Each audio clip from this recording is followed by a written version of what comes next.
All right. Good morning, everybody. How are you? I'm hoping that you have a fantastic rest of the day ahead of you, and I'm hoping that today contributes to that outlook. Today's resources can be found in this Padlet. It has been sent to you previously through OMS, but also in the chat box. Meredith is my co-host today, and she will be taking care of sharing that Padlet link with you in case you haven't accessed it just yet. Or you can simply hold up your device and scan this QR code. It should open the Padlet, or enter this bit.ly address into your address bar. My name is Vanessa Lopez, and I'm part of a team of 3. With me on Tuesday was Dr. Deborah Montoya, our Senior Director here at Imperial County SELPA. Today it'll be just me by my lonesome. We are part of the SELPAs in the California System of Support, and we are found right here in this corner of the state of California, right where California meets with Mexico and Arizona. So we're pretty rural, agricultural community, and right smack dab on the border. Now, I need to let you know that I will be turning off my camera if I start getting a little glitchy. I'm trying to preserve as much bandwidth, not just for my computer, but for myself as well. Sometimes I'm distracted by my big head. So I'll do that just to be able to preserve both types of bandwidth.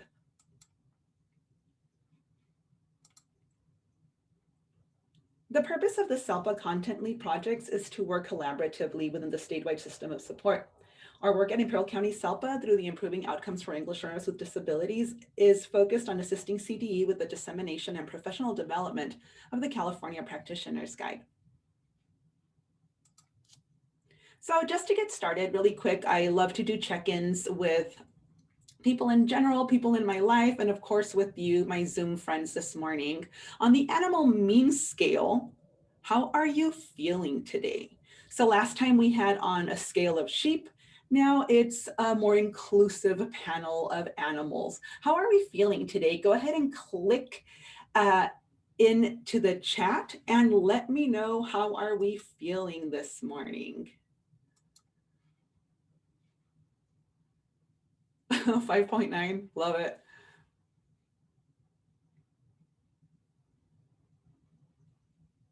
Not going to lie, this morning I was having internet issues and I was feeling like that poor doggo on number 5 with a frisbee straight to the neck.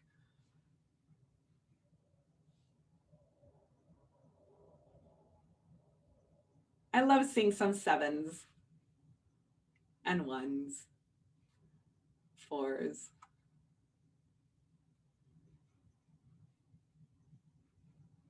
That's great. And I'm glad that we have this moment to just check in with ourselves, because it's important to do so in these really difficult and challenging times as we deal with the COVID coaster, right? We have our ups, our downs, our plateaus, but it really never is consistent. So it's important to check in on each other. And oh, David, love it. Golden Retriever energy. I can dig that. Fantastic. So let's go ahead and jump into the work. We have 2 days together. We had Tuesday and then today, Thursday. And the focus of those 2 days is really, we're anchored into the work of the California Practitioner's Guide for Educating English Learners with Disability. You'll find that many of the links that I have included in today's slide deck are active links. So by clicking on certain images or links, you will be able to access them, such as the case with the Practitioner's Guide. We are going to be looking at section 3, educational programs and instructional strategies. Specifically in section 3 of the Practitioner's Guide is where we find chapters 5, 6, and 7. As you recall from our last session, the Practitioner's Guide is divided into 5 specific sections that deal with a variety of topics. Today, as previously mentioned, will be section 3, educational programs and instructional strategies. And that includes chapters 5, 6, and 7, which deal with everything IEP specific, from the development of, to educational programming, to teaching and learning. Today, we're going to be looking at snippets of 5, 6, and 7, but more specifically, chapter 7, teaching and learning to meet student needs. As I mentioned also, I had the pleasure of participating with an Eldorado session where the goal was to develop goals and objectives that are defensible. And I really love the notion of the thread of educational benefit. And today we're going to continue to weave that thread throughout. So I don't need to remind any of you that when we talk about students with an active IEP, we're talking about students who have qualified for services under one of the 13 qualifying categories. And these are autism, deaf blindness, and so on and so forth. So in the previous slide, I had them listed in no particular order. Here, I'm just going to refresh your memory from our time together on Tuesday and just take a quick look at the disability category by percentage. Right off the bat, I mean SLD, 37.77. That's a huge chunk of our population. Those of us that work with the mild to moderate populations, this is no surprise.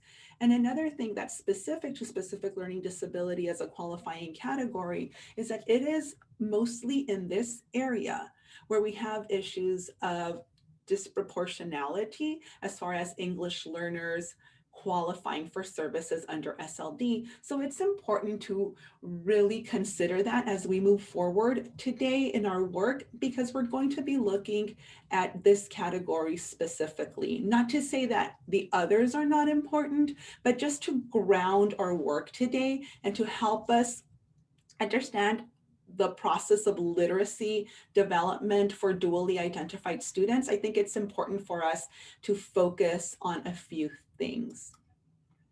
So again, ELs with disabilities, out of all students with active IEPs with disabilities ages 0 to 22, 28% are English learners with disabilities.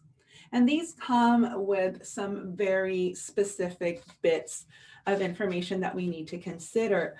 One of the most important ones is that although 12% of California students are qualified for SPED, 12% of California students qualified for special education. In comparison, 16.6% of the state's English language learner population were identified as students with disabilities. So there is a discrepancy there from the percentage identified statewide to that of English language learners. Also, we know that English learners are under-identified for special education services relative to their monolingual peers in the early grades. And we see that often, especially with our English learners, where sometimes we might consider, well, you know, language acquisition might take some years, so let's hold off a little. And then we get to the upper grades around 4th, 5th grade, and we just seem to skyrocket. And again, a lot of this isn't news to any of you out there that are case managers or people that are heading or participating in SST groups or MTSS PLCs. This is something that we know, we see, and we definitely struggle with, because special education identification rate for English learners increases disproportionality at the 3rd grade level and rises sharply through the secondary grades. Just to give you some background, I myself was a classroom teacher for 18 years. I taught quote unquote RSP SDC for a large chunk of those 18 years. And then I was an English language learner coach, then a resource teacher. So I've really had a chance to experience this through different lenses. And definitely as an RSP teacher, again, quote unquote RSP, that was the biggest chunk of my caseload, English learners who qualified for services under SLD. So last time we talked about understanding not just data, not just are you an English language learner or disability category, but also knowing that an individual has different, you know, like just, we have to look at the individual as a multifaceted being. We have to consider culture, ethnicity, disability, race, sexuality, gender, and considering all those for all students, and knowing how to validate, affirm, build, and bridge. This is an important portion of the work that we do as we attempt to be culturally responsive, linguistically responsive, assets-based, to fully consider the entire being, the individual, that I in the IEP. Because again, we want to move from data points to wisdom. What do we do with what we know? Because as California educators, we share the belief that English learners with disabilities are able to attain content standards, but we also know that they will require specialized supports to do so. So the question always remains, okay, what I'm seeing with my students, is it a manifestation of disability or is it a matter of language difference? And this can get really tricky. It can get really tricky because oftentimes it mimics one or the other. So it is important to have a clear understanding of what language difference looks like and what disability looks like. So one of the great things that the California Practitioner's Guide does is that it includes a couple of tables in chapter 3. And again, like I said, a lot of these links are active links. So if in the future you want to refer and dig deeper and learn more and access some more of these tables, you may do so, where really it helps us process the indicators of a language difference due to second language acquisition and an indicator of possible learning disability. You know, to me, these tables were a game changer when I found them in the Practitioner's Guide, because it really helped me look at them as two distinct things. So you start on the first part of the table with the learning behavior manifested. So, and it's broken down also like by oral comprehension, by speaking or oral fluency, and a variety of other topics, including behavioral. So if you take a look at the very first one, if we look at student needs frequent repetition of oral directions and input, okay, that's what we see. That's how those are the behaviors manifested in the classroom. An indicator of language difference would be that the student is able to understand verbal directions in primary language, but not in their second language. An indicator of a possible learning disability, and again, I'm looking at this section right here. The student often forgets directions or needs further explanation in primary and second language, home and school, and may be due to an auditory memory, difficult or low cognition. As you can see, these go on and on. Now, if we're looking at reading comprehension and vocabulary, you know, a lot of those identified areas of needs and the present levels of performance might be reading comprehension, lacks vocabulary, or however it is worded there in that section, but student does not understand passage read, although may be able to read with fluency and accuracy. Okay, as a classroom teacher, I remember seeing this a lot. And also questioning, well, you know what, they're new arrivals to the country. This is barely their second year. I'm wondering if it's a language difference or if it's disability related. So one of the ways that you can really move forward looking at this learning behavior manifested is by looking at primary language, right? So indicator of a language difference might be that the student lacks understanding and background or knowledge in the topic in English, here the language that they are learning, and is unable to use contextual clues to assist with meaning. An indicator of a possible learning disability may be that the student does not remember or comprehend in primary language, or even in the language that they are learning.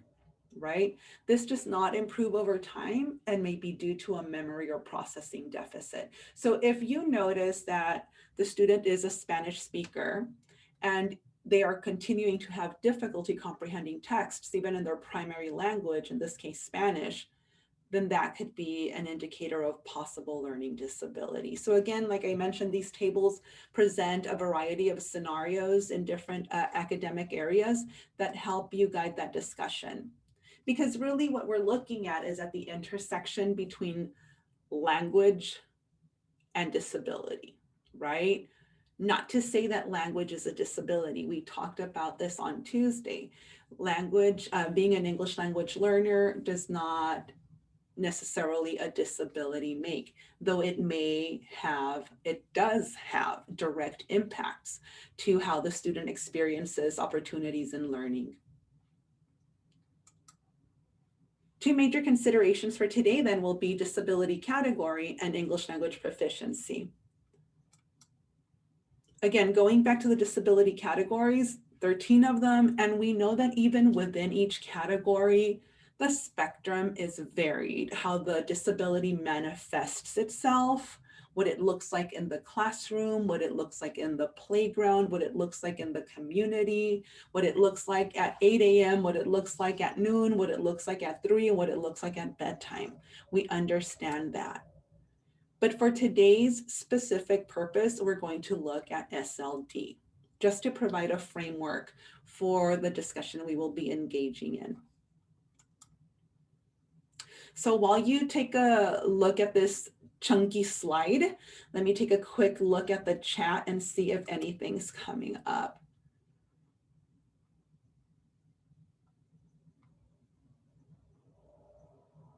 Yes, great point. Time or lack of primary language on the part of the instruction makes difficult to provide the content in that language to determine the problem. Persists in the primary language, absolutely. And please share your insights, questions, or comments in the chat box.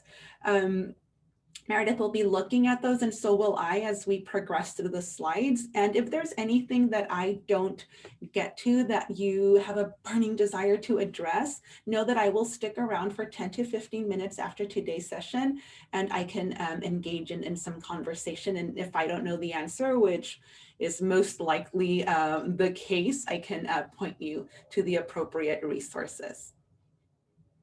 So again, specific learning disability, here it is spelled out, right? And now that we've established that framework for our work today, we're going to focus on a few things. So last time we talked about comprehensive ELD, and then again, this snippet is from the practitioner's guide, and it's a sample EL master plan from Fresno Unified. And the reason I put it in here is because I wanted just to point out the fact that today we're looking at integrated ELD. We know that all English language learners, including those with a disability, must receive comprehensive ELD. And it's a two-prong approach to comprehensive ELD, right? It must have the two, integrated and designated. Today, we're looking specifically at integrated. I included this little snapshot because it gives a really good definition of what we're looking at today. We're looking at California content standards for ELA and literacy as the focal standards, with the ELD standards nested to support language and literacy development and academic proficiency. Okay, so we know that we have students at various levels of English language proficiency, and integrated ELD is then woven throughout the different content areas in all content area instruction. I also want to include some slides here that you can use later on if you choose to meet with your local PLCs, or if you have a partner that you typically collaborate with, or gen ed counterpart, if you're a special education teacher, or if you're a general education teacher here today, school psychologist, speech and language pathologist, therapist, and if you have a group of individuals you want to share this with, I've included also some slides that you can then use to engage in discussion. And this one just goes a little bit more in depth with comprehensive ELD, both integrated and designated. And as I mentioned today, our focus is integrated ELD during regular class time, with the ELD standards in tandem with the focal standards, in this case being the Common Core state standards. So when I talk about English language proficiency, what does it mean? So I want you to drop on a scale of 1 through 5, how knowledgeable you are on English language proficiency. Go ahead and kick open that chat box. And on a scale of 1 through 5, how well versed do you feel on English language proficiency? Again, just for me to gauge how quickly or how slowly I'm going to go through the next couple of slides. as we move forward. One being, like not too well versed, 5 being expert level.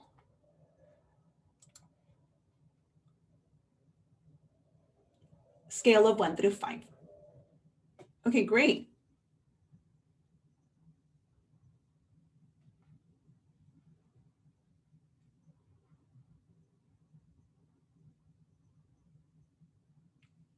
Okay, fantastic. So, I mean, there's a pretty broad spectrum there, but I think most everybody at least has some level of understanding around English language proficiency.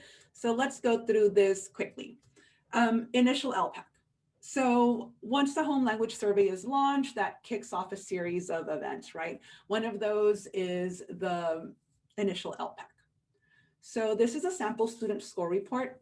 And this sample student score report has some very important information. So again, this is from 18-19 school year, and this is an active link. It'll take you directly to the page where I pulled this from. So if you notice, it will tell you where the child is. This child, his performance level was initial fluent English proficient IFEP. Overall score was 600. So we have the two domains, oral language and written language, both were well developed. In oral language, we have listening and speaking, written language, reading and writing. So this particular child is now an IFEP. The student at this level has well-developed oral and written English skills and can use English to learn and communicate in meaningful ways. They may occasionally need help using English. So again, is now initial fluent English proficient, not an EL. If the child had landed in any of these two, he would be considered an EL, English language learner, English learner.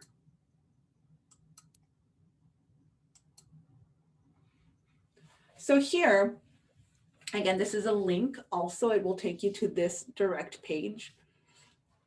It gives you a good definition, description of what placement in each of these initial LPAC assessment results are. Again, remember the LPAC has two parts. We have the initial, the very first one, and then there's the summative. We'll get into the summative in a bit.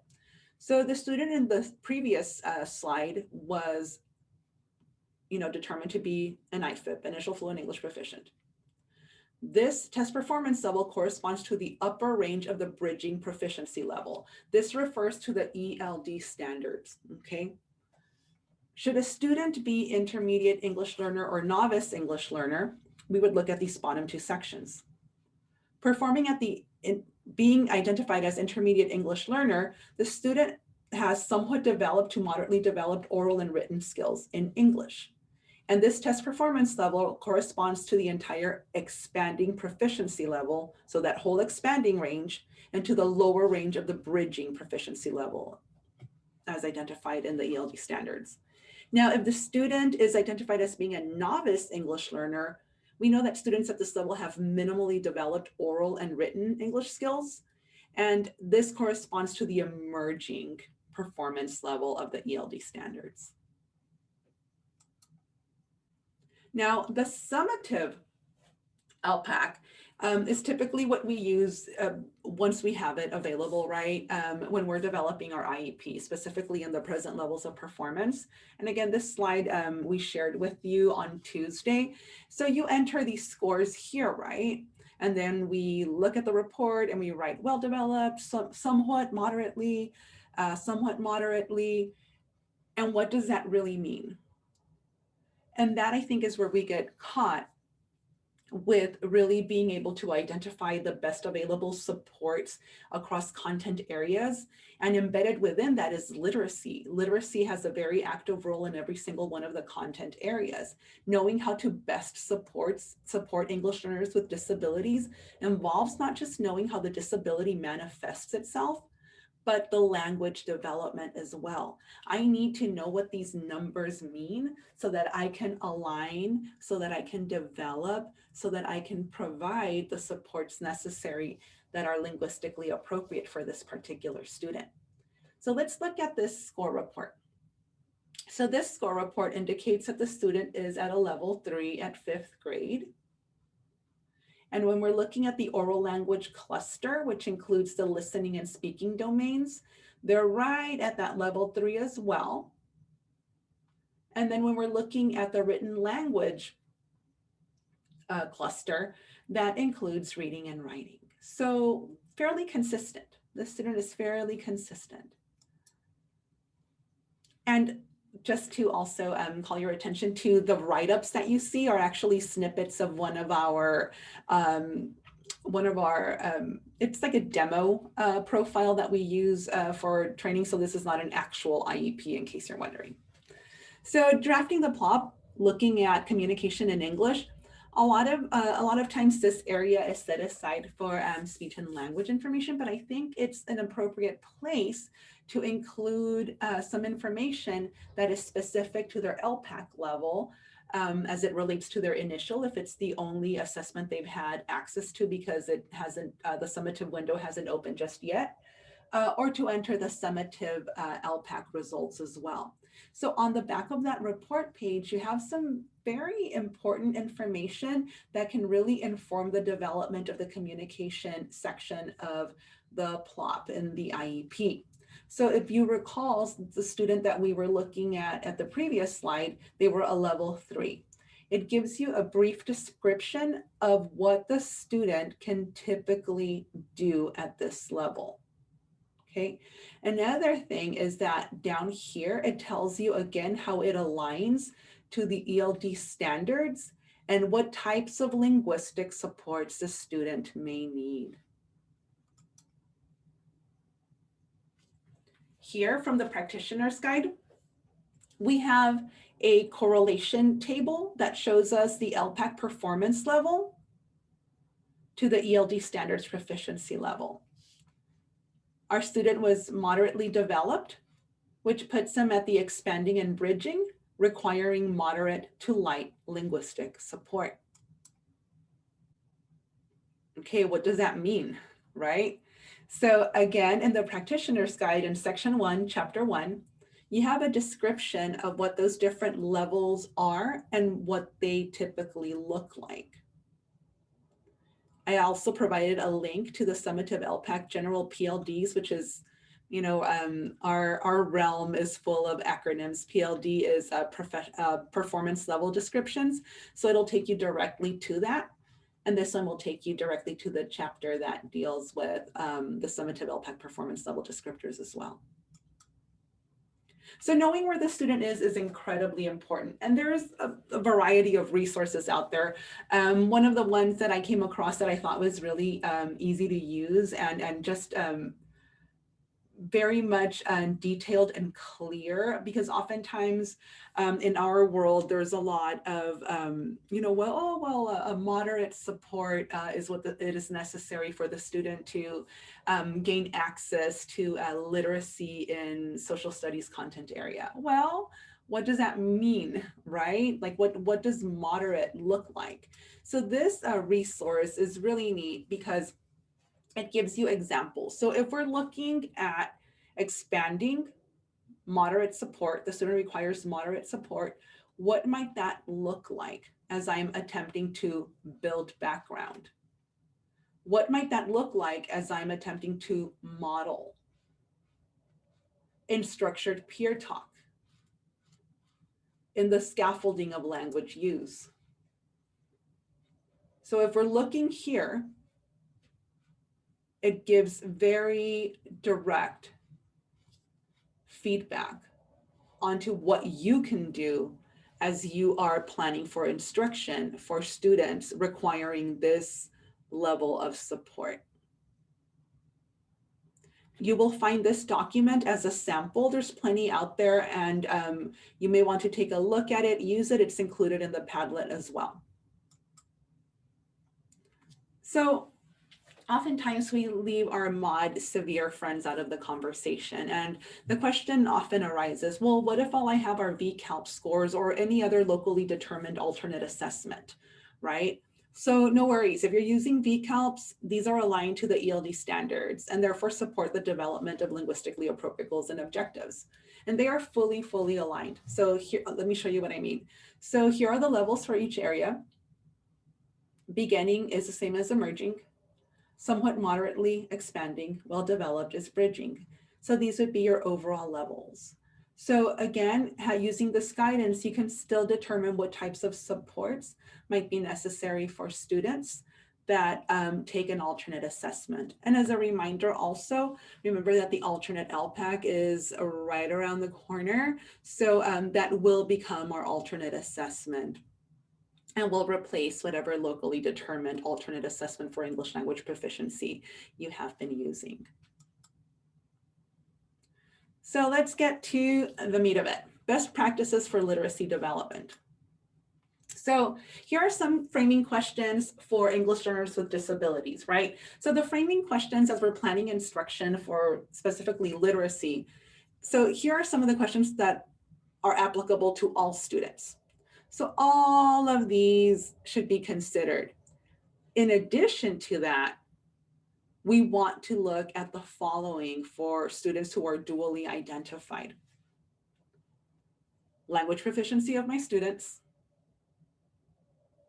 ELD standards, which clusters amplify the content, what oral language or language in the text will be new, how students will interact in meaningful ways, and what types of scaffolding, accommodations, modifications will the students need. So here I want us to stop and look at the additional questions for English learners with disabilities and consider the following.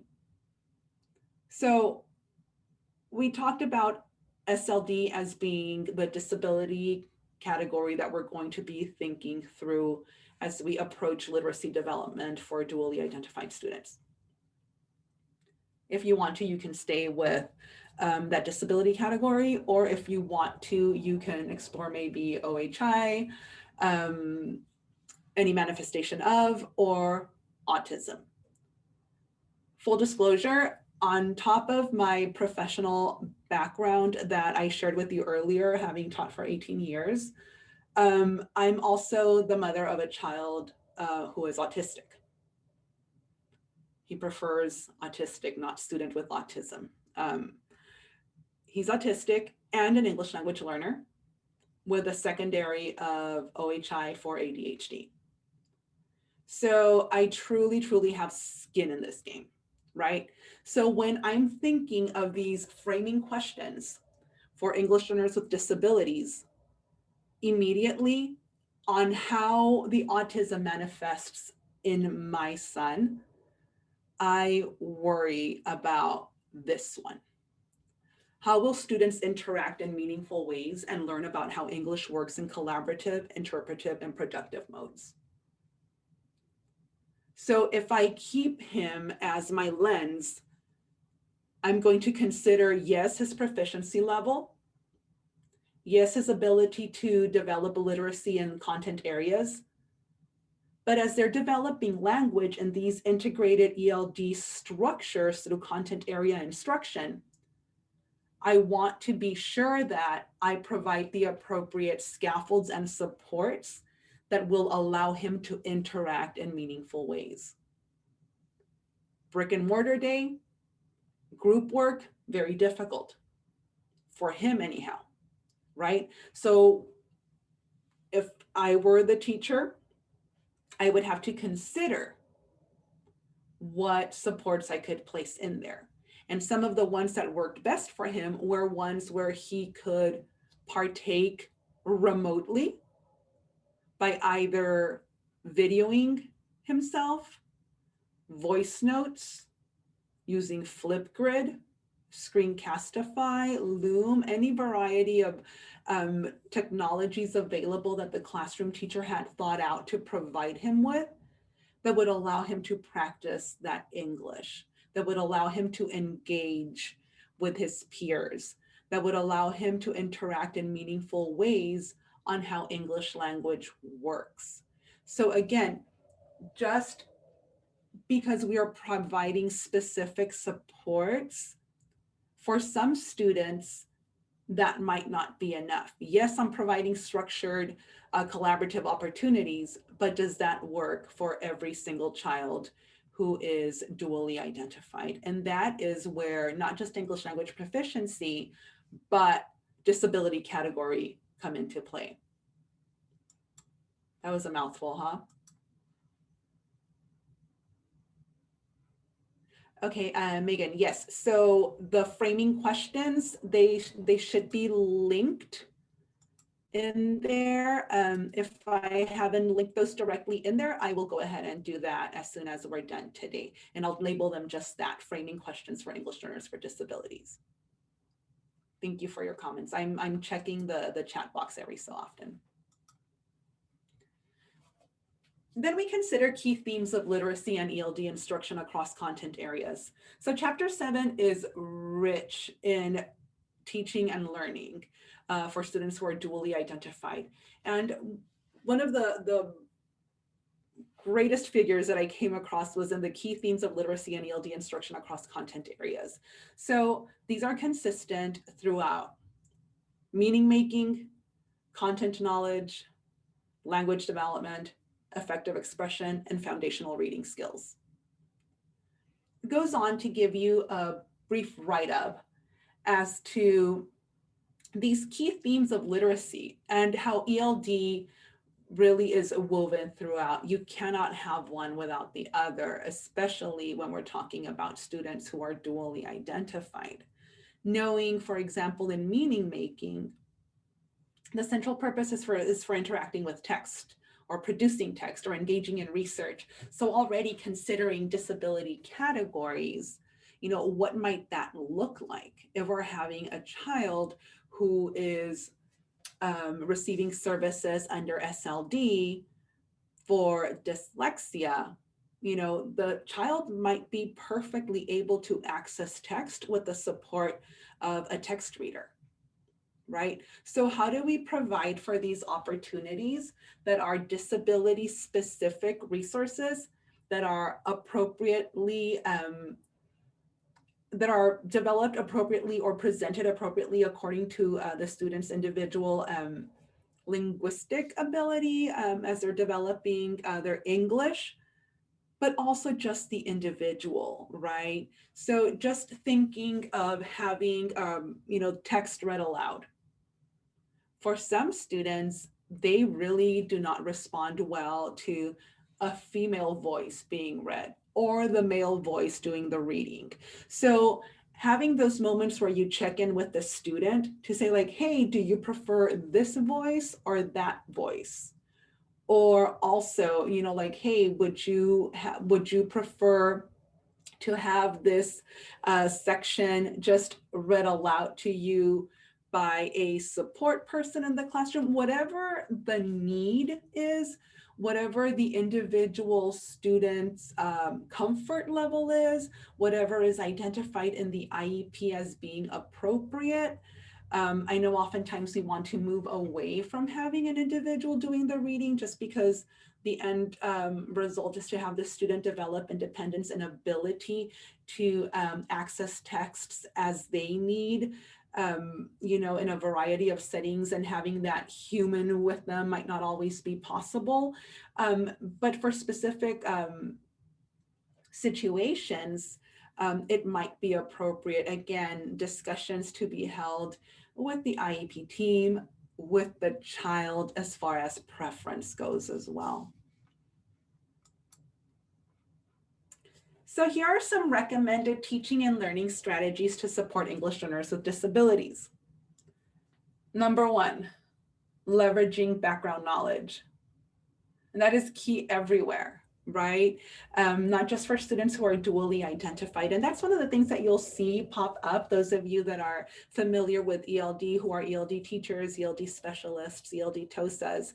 A lot of these are best practices for all students, where we need to go back to that one slide where we're talking about the intersection of disability and language proficiency, is where we really get into the individual supports that are written into the IEP, right? So in leveraging background knowledge, what are we doing specifically for the student, right? Are we using visual aids or short videos in primary language and in English with closed captions? And if we do that, okay, now I have to put on my special education case manager teacher hat on. And it's like, okay, yes, absolutely. They do benefit from short videos, but I have a child who's very sensitive on the ears, right? Can't handle a lot of stimulation around the ears. So what am I going to do specifically for this child? That's not necessarily ELD dependent, but will have an impact on how this is accessed, right? So if the child cannot stand how headphones feel on him, well, what do we do then, right? Primary language and English with closed captions. Okay, that might be great, but what if the student is easily distracted by that? So again, considering those different layers, those different points of intersection on how we provide access to these recommended teaching and learning strategies to support literacy development on with dually identified students is critical. As we look to the second recommended strategy, scaffolding of comprehension of complex texts. Okay, so again, good for all English language learners. On top of that, we must layer the individual and their qualifying category and how that disability manifests itself, right? Explicit modeling and discussion of strategies and how to use tools. Okay, great, right? You know, oftentimes it's like, yes, graphic organizers are fantastic. They help develop schemas, and then students are able to retrieve information and it's organized, and then they can pull specific information to develop a composition. But this involves explicit modeling. So I know that this student who truly benefits from explicit modeling has a secondary of OHI for ADHD and needs things repeated over and over again. As a teacher, I cannot spend my entire time modeling and modeling and modeling explicitly. So what tools can I use as the teacher to provide this, right? One of the go-to tools might be screen recording app, where you are modeling what the child is supposed to do and then sent to the child either individually or to the entire class if we take UDL approach to heart, right? We consider all learners and we make all of those supports available for all learners.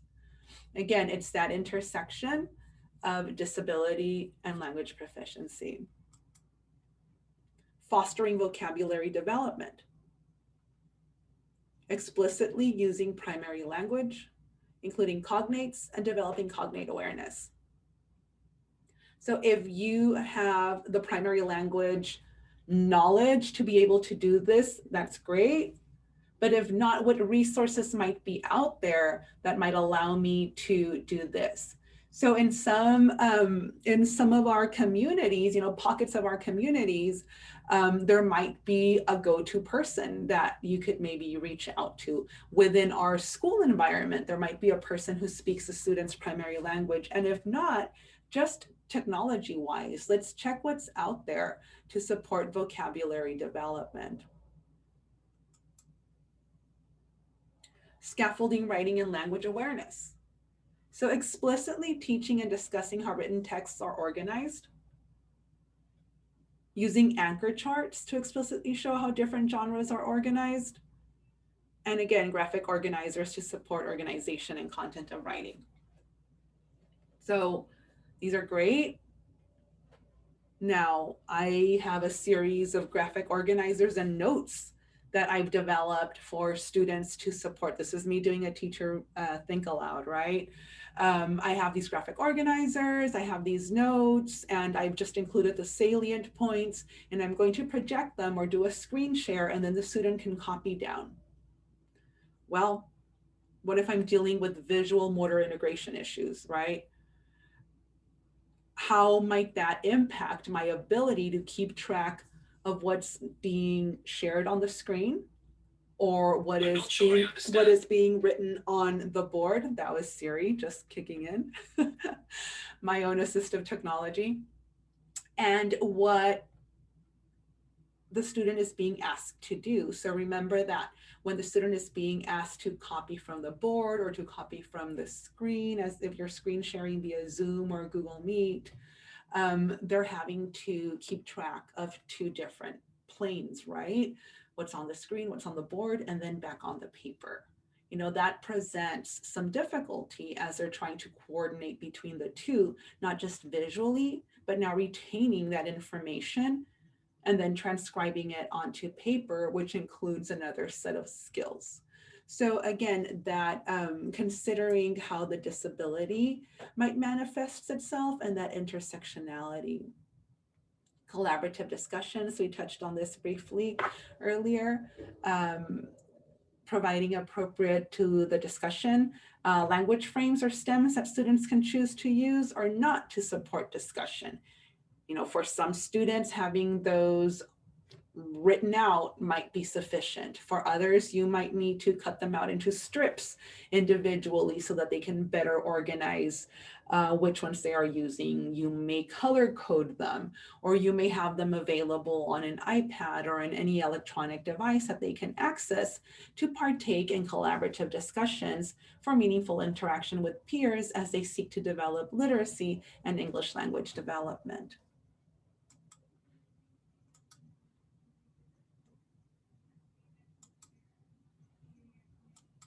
Sequencing learning tasks, incredibly important. And this is definitely an executive functioning issue that impacts many of our students, but sometimes, you know, really does a number on our students. So carefully sequencing tasks to build understanding and effective use of the language in them is important.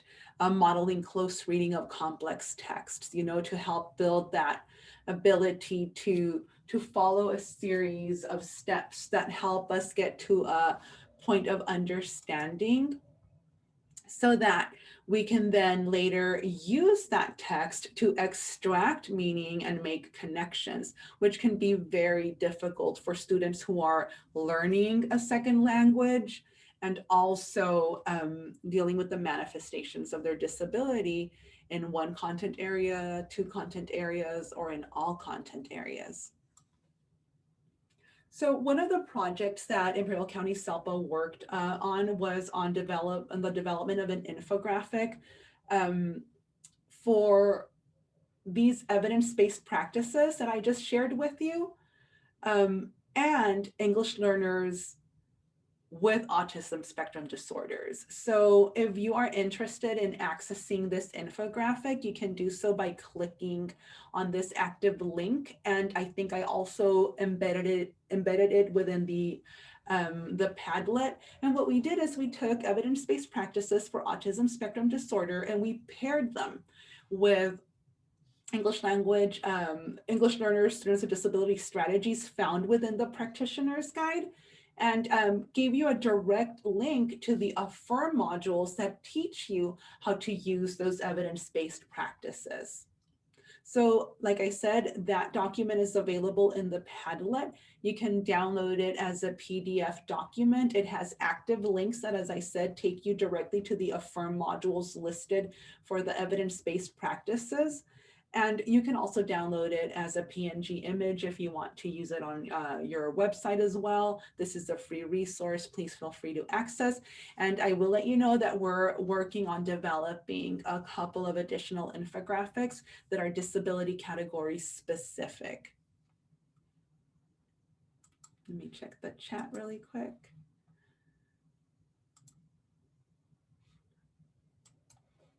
So now when we're looking at accommodations and modifications for dually identified students, most English learners with disabilities are able to achieve expectations, but these 4 conditions must be met. Standards are implemented within the foundational principles of UDL, again, all learners. We use evidence-based strategies. Instructional materials and curriculum are culturally and linguistically responsive. Remember that little image of Rosie with, you know, the different layers of identity, culture, sexuality, you know, all of that, considering all of that, and to be assets-based is incredibly important. And also providing appropriate accommodations for students, for the individual. One of the ways we can do that is through assistive technology, and it can look, it really runs the gamut from high tech to low tech to no tech, from some highlighters and post-its to Bookshare or Snap and Read. We have developed a page in our website that gives you access to some resources that we found incredibly helpful in working with our large English language learner population here in the Imperial County. And I've linked that page with you here. We also have a couple of videos available, some tutorials for Zoom, for how to translate within Google Slides, what Google Classroom is and how to navigate Google Classroom for parents. We have these in English and in Spanish. Unfortunately, those are the only two languages I speak. If I spoke other languages, I would record those in different languages as well. But these are perfectly shareable as well if you're having some parents having a hard time connecting with Zoom, finding some of the features, understanding what Google Classroom is, attempting to help their child with content presented in a slide deck in Google Slides. It has a how-to on how to translate within the Google slide simply by downloading a free extension. Also how to use Google Translate in websites and how to use translation within Google Docs as well.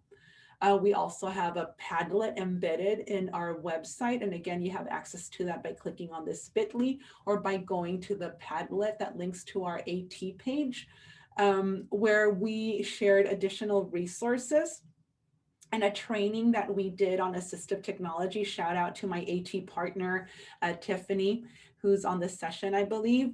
And then we also developed an accessibility resource graphic that is AT specific, that is broken down in the same structure as the accessibility resource graphic for LPAC and CASP and CAST and CAA.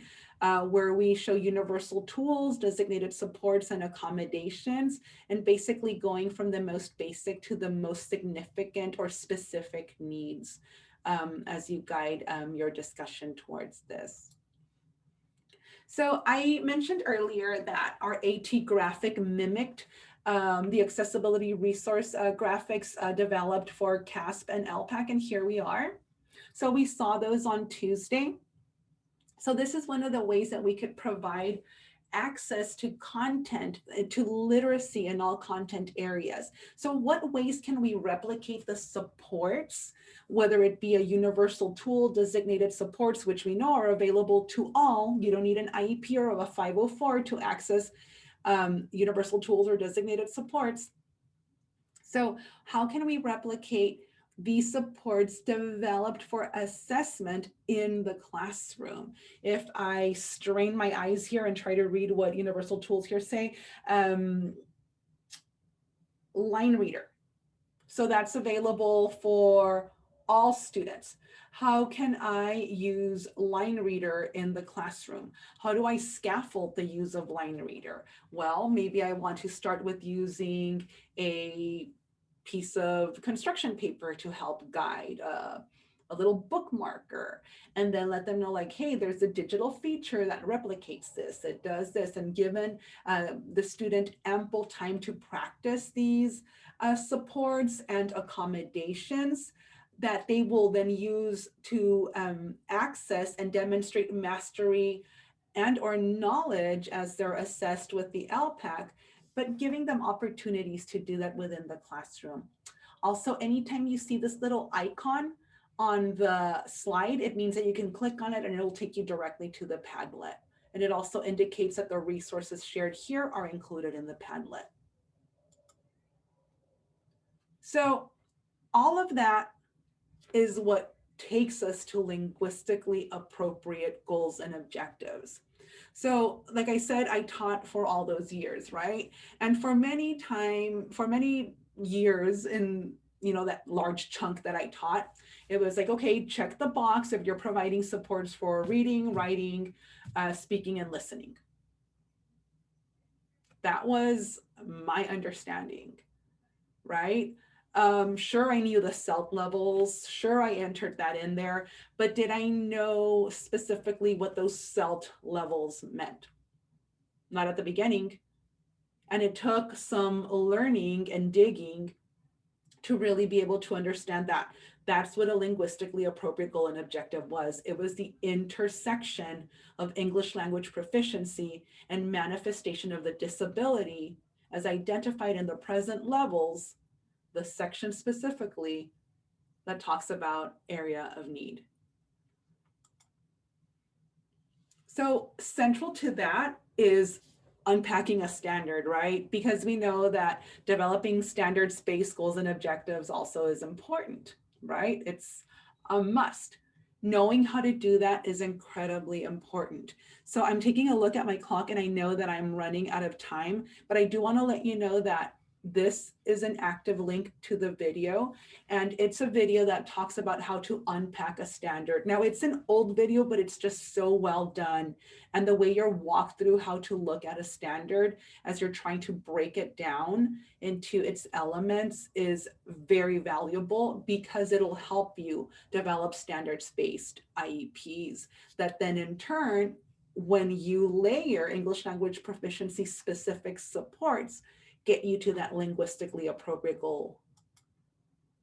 So I have in mind Armando.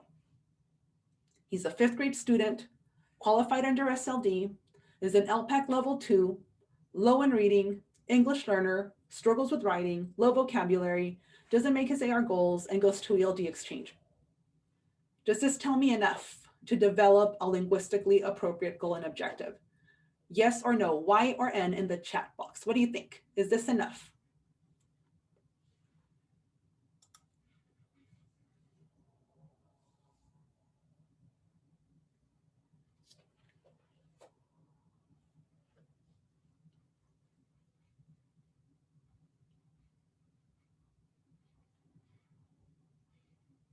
Okay, I see a pattern. Now, summative LPAC level 2, last year level 1. ELD standards proficiency level expanding, requires moderate linguistic support. Qualified under SLD, specifically phonological processing. Present levels identify reading fluency and comprehension as low compared to grade level peers. Currently reading at 3rd grade level with 80% accuracy in reading comprehension text when vocabulary is front-loaded using picture cards and are explained in context. Likes using speech to text, though some words are typed incorrectly due to some pronunciation errors. English phonemes are developing. Does this give me a little bit more meat?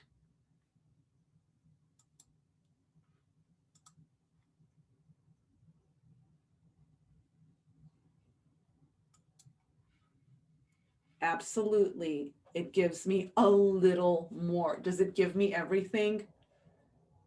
Not really, but it's better, right? It gives me more of an idea of where Armando is and what he might need.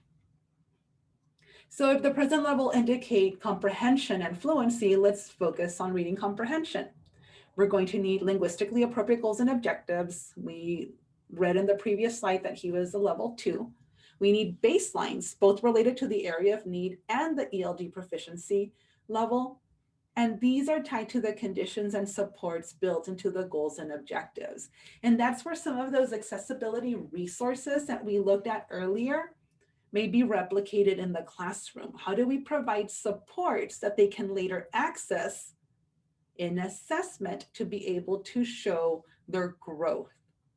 And also what assistive technology supports might be available for Armando.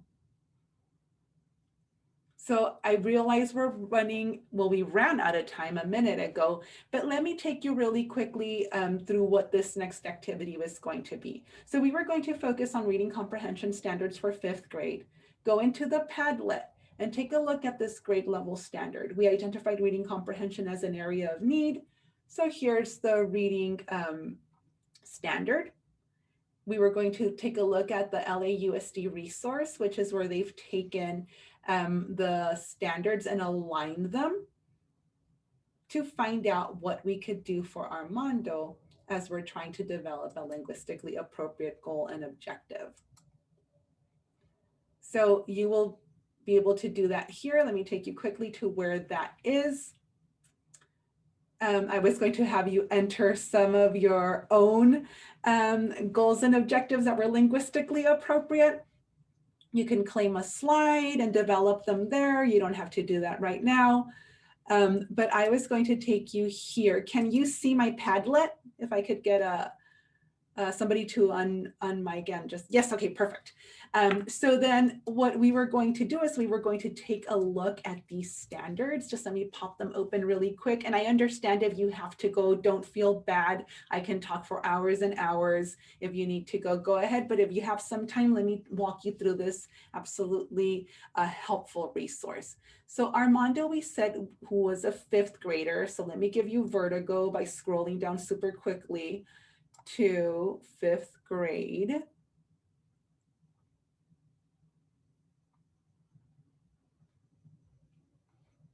Here we go. So we are going to be looking at interpretive because we're looking at comprehension and analysis, right? Let me enlarge this. Okay, so look. So we're looking at interpretive because we're talking about a reading comprehension goal, right?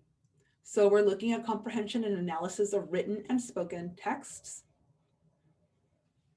I want Armando to be able to read closely literary and informational texts and to view multimedia to determine how meaning is conveyed explicitly and implicitly through language. If you take a look here, they have RL 5.1, which is the standard I was going to use for the development of that goal and objective. Armando was in this middle area. So this standard tells me that by the end of that school year, if Armando is at this level, he should be able to explain ideas, phenomena, processes, use knowledge of morphology. So this is what he should be able to do, right? So using this, explaining ideas, phenomena, processes, and text relationships, that's an ELD standard that could support reading comprehension.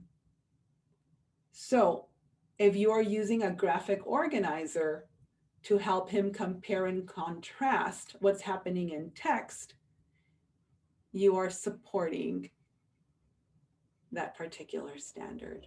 So this is just a great tool to help walk you through what this process could possibly look like as you're developing goals and objectives. And I really appreciate the way it is organized. So with that being said, I just want us to remember that it's not one more thing, it's the only thing, providing access to all of our students. Thank you all for all you do. For general inquiries, please contact us at improving-outcomes_EL_SWD@icoe.org, or you can visit our website and peruse our resources. We're happy to hear from you. Give us a call, drop us a line. I thank you for your time. I can't say enough how I appreciate your work and how in awe I am at all that you do day in, day out for every single one of our students.